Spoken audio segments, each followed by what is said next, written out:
But I think now that Styles has it, I think he's really going to like make it more important. I think eventually he's going to get back in the main title picture. But But I think right now, because I think that what they're doing with Jinder Mahal with the WWE champion, I just can't get into that storyline with him, and it puts me in a very, very bad mood.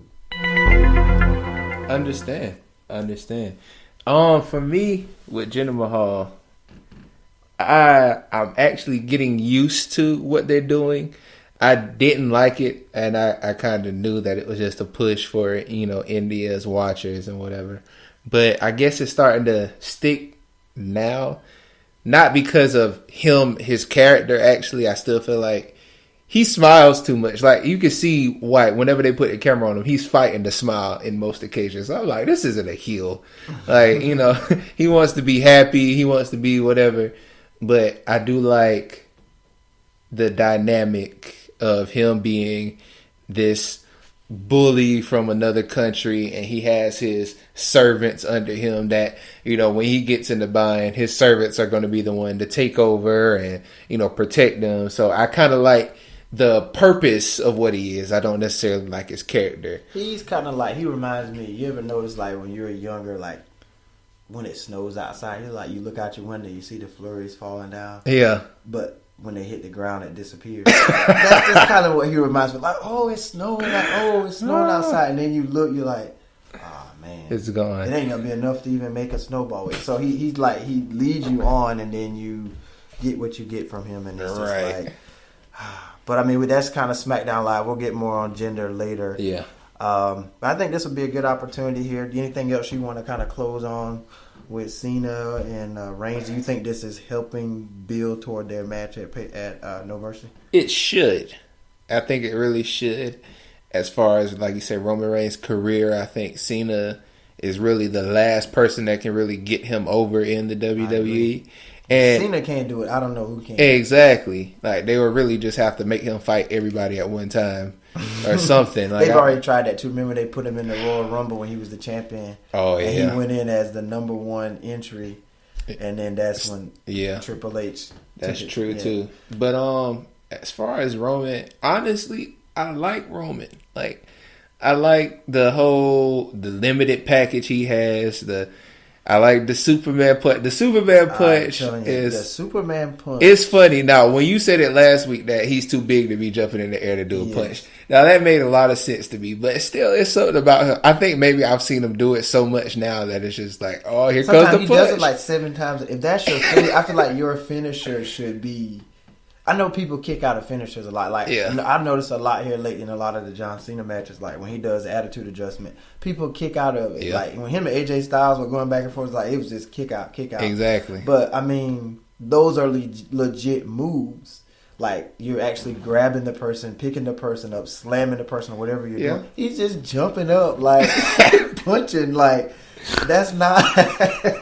That's just not like my ideal move. I think I like the build because he actually he cocks the like arm, a Power Ranger type deal, puts it on the ground like Thor, and it's like once he does that, my mind is like, oh, here it comes. It's kind of like you remember watching Captain Planet growing up. It kind of reminds me of something like some kind of with your powers combined, right? Like it's like some kind of super hero type. It's like it's not believable to me. That's just me. I think maybe another thing for me, the spear he does, his ultimate finisher. And I think maybe because since really Bill Goldberg, there hasn't been somebody that like. I mean, really Edge had some really good. Oh yeah, I forgot Edge. Okay, forgive me. I forgot about Edge. Edge was a great. Now his whole package, he was. And then you had what's his name? He don't really. Rhino. It was a gore. His was vicious, but I mean, I didn't like his whole skill set. He didn't have enough to go along with. That's pretty much what you waited for when you saw Rhino. It was just like, okay, he's going to fight. Yeah. Oh, here's the gore. Here it is. Like, that's what it was. And I think maybe Roman Reigns kind of reminds me of Goldberg with that spear. Now, I do wish that he has more moves to his package. But I think I'm okay with him. I'm okay with Roman too. It's just I want him to get better on the mic. Yeah. And I just really feel like right now he's long overdue for a heel turn. I think people like feed off that energy that WWE crowd is giving him. Like they give him so much hate, so let him be the guy. Like let him do the heel turn. And even the whole thing with the ambulance when he had Braun Strowman and he did that. Yeah. It was like I thought it didn't do anything for him. It was just like the only way that would have went perfectly is if he went heel at that moment. Yeah, and I think he's had opportunities to have heel turns. You know, but they just, to me, they're just trying to put him like in a position as a baby face, and the crowd just eats him alive every week because they just don't like the idea of this guy being the main guy. I like him. I just feel like he just has some stuff he has to improve on going forward. Yeah. Next, we're going to get on is the tag team women's match between Emma and Nia Jax, beating Alexa Bliss and Sasha Banks, and by them winning, that makes the women's title match a fatal four-way between those four women. It kind of sounds like a bad mood coming off. Yeah, I know it is for me. So you just ready to tap that button for both of us. I mean, immediately, this whole idea of the fatal four-way women's match puts us in a bad mood, and for me, for one, Emma is just irrelevant to me. Like, she just seems like the gimmicky women wrestler. And I felt like she should stay that. Now, Nia, I understand. But I feel like you get more out of a match when it's just a one-on-one. Mm-hmm.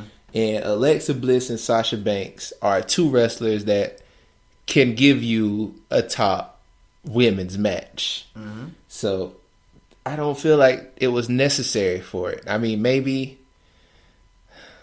I'm just not a big fan either of the multi-women matches. I mean, I understand you have a lot of women on the roster and you're trying to use them and put them in. Because you do have some of them, like, complain about not getting enough.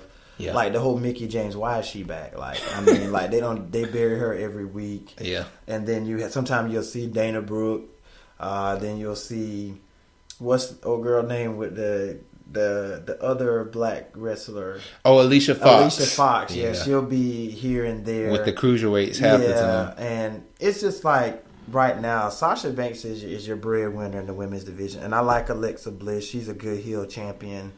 And then right now, Nia Jax I think she needs that push. So if anything, take Emma out of it and make it a triple threat.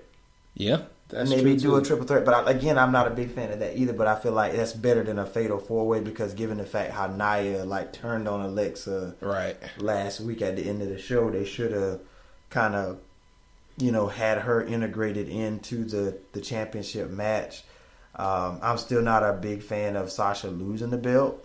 Yeah, me neither. Yeah, I just really feel like she deserves better than that. Like she's a 4-time women's champion, but then every time she wins, she can never successfully defend her championship. Like, what's the point of putting a belt on her? Exactly. If she's just only going to have it for a week or 2 weeks, and then you take it back.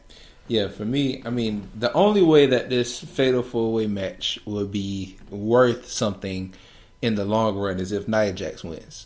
Yeah, I think this is the opportunity here to put the belt on her if you're going to do it, because if not, it's pointless. Exactly. At the point, because she's been so close to getting opportunities, and then it never happens for her. I think she will be a great champion. I think they should let her win the belt, and I think she should have a long reign with it, kind of like Asuka from NXT, and I kind of hate that happened with her, that she got hurt. Right. But, like a long reign with her, like who is going to take down Nia Jax? I think she should be built that way. But, I'm not sure which way they're going to go with it.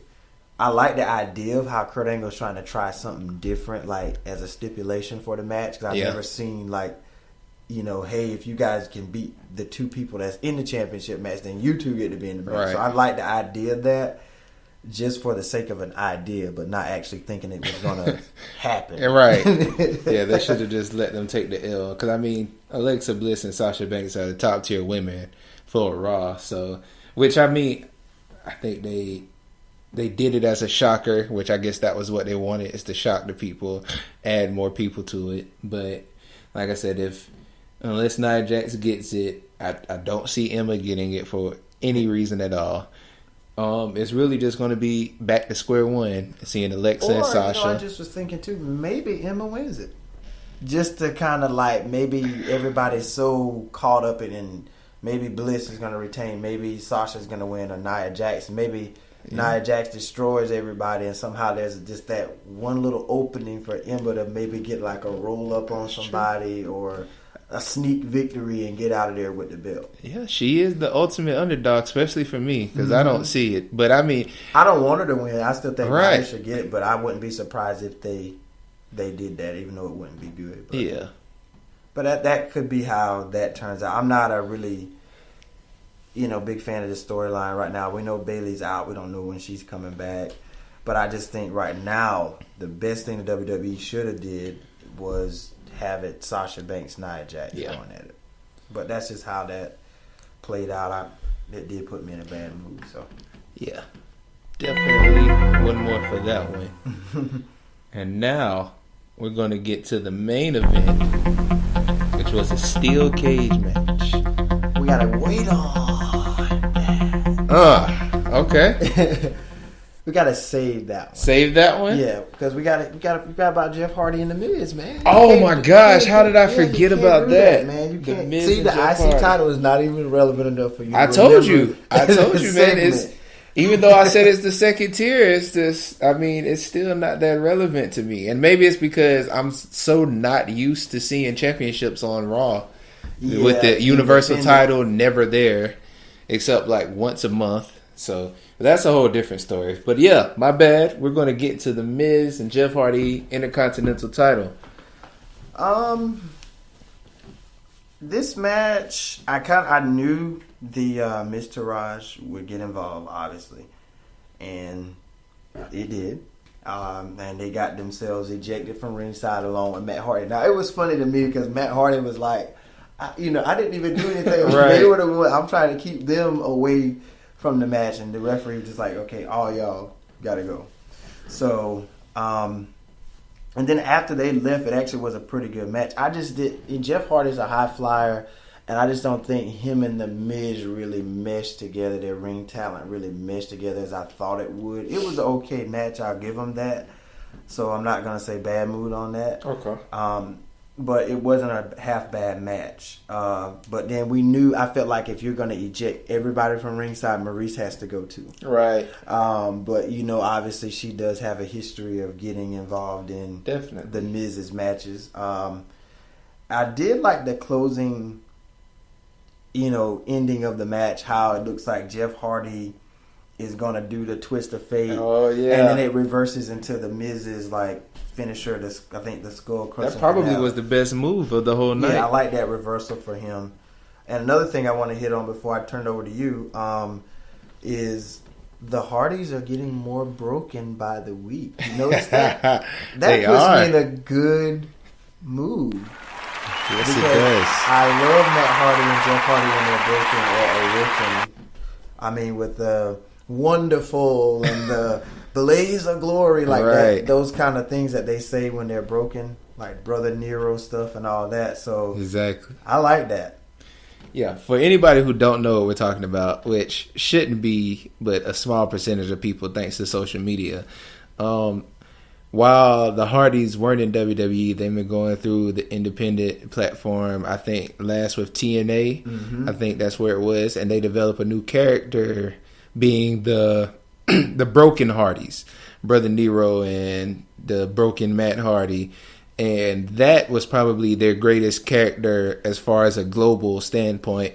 And by them in the independent landscape, they went and got tag team champions belts around almost every professional major, wrestling organization before they came back. And the reason that they haven't brought that character into WWE is because they're going through a civil suit between TNA, which I think now is Global Wrestling Force, I think GWF or something, over the brand over who owned that actual brand, the Broken Hardys, between Matt Hardy and Global Force Wrestling. So, but by them starting to slowly bring that in, that's starting to show a sign that maybe